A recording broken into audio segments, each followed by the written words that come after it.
Hey, so I know I look and act and sound, especially through my writings, like the things that I am telling you are super easy.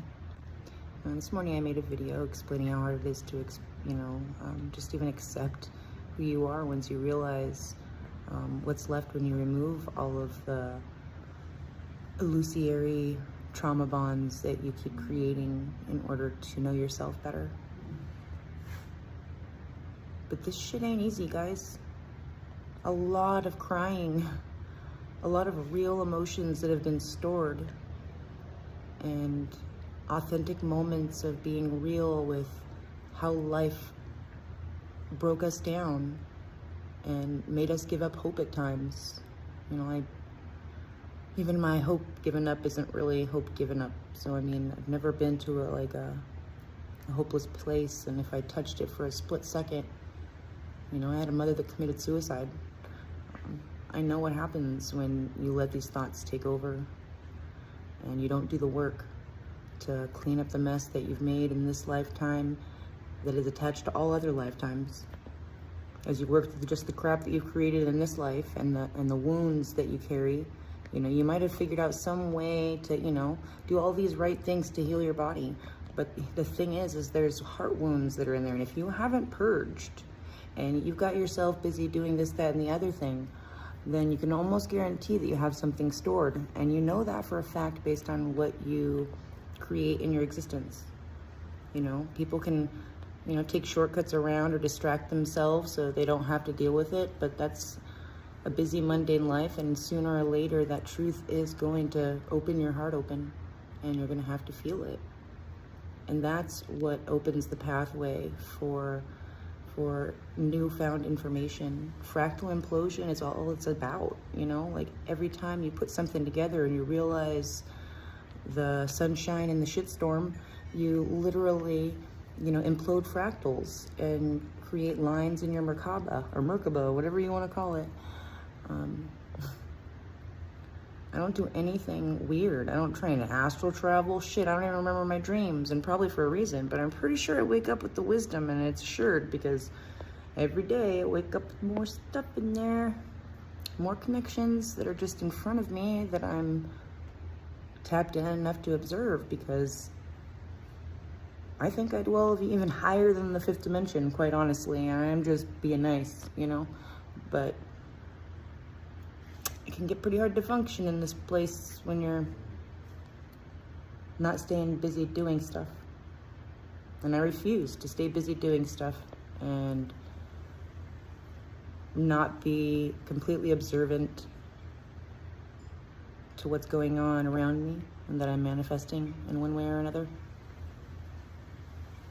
And for my children's sake, and for their children's sake, for the change of this ecosystem and this earth and the cosmos,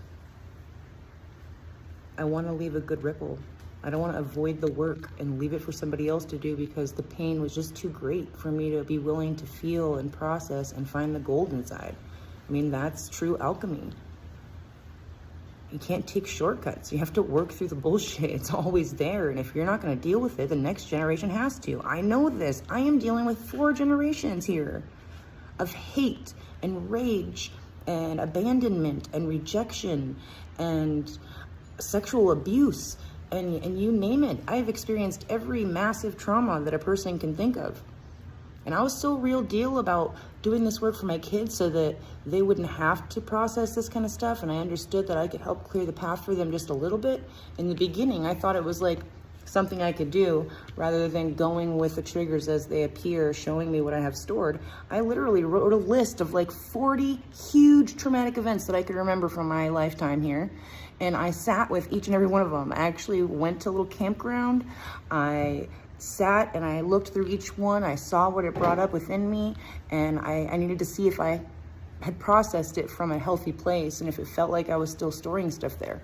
But like I said, it was kind of funny because you can unpack a little bit in that kind of a situation, but and show God your willingness and the Holy Spirit and everything that is, that that you want to do the work, you want to leave a good mark here on earth.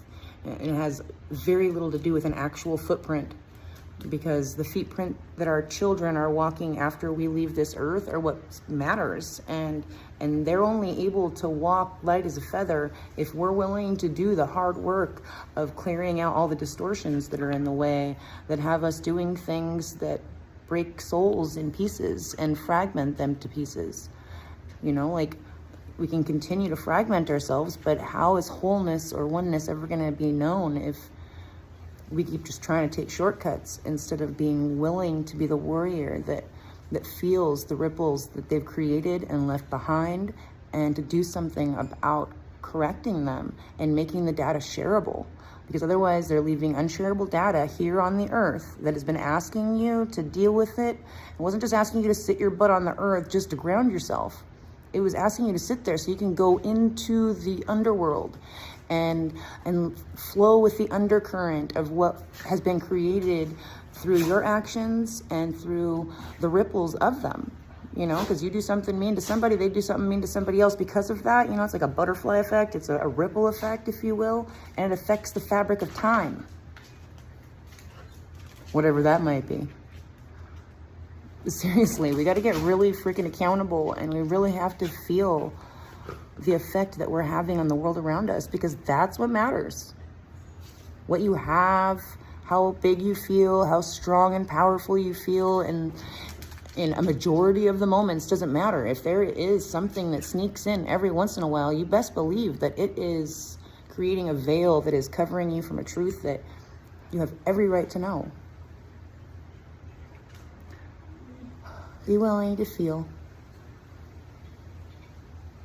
It's not easier, everybody be doing it, but you really don't have a choice, because the way this world works, we are dwelling with the fourth and fifth dimension, and you can own what you see and give it love, or you can create more of it with your fear. If you know what all these traumas and these issues and these scary things are that have been created, you've got your armor of God on. And your gnosis. I love you guys. Peace out.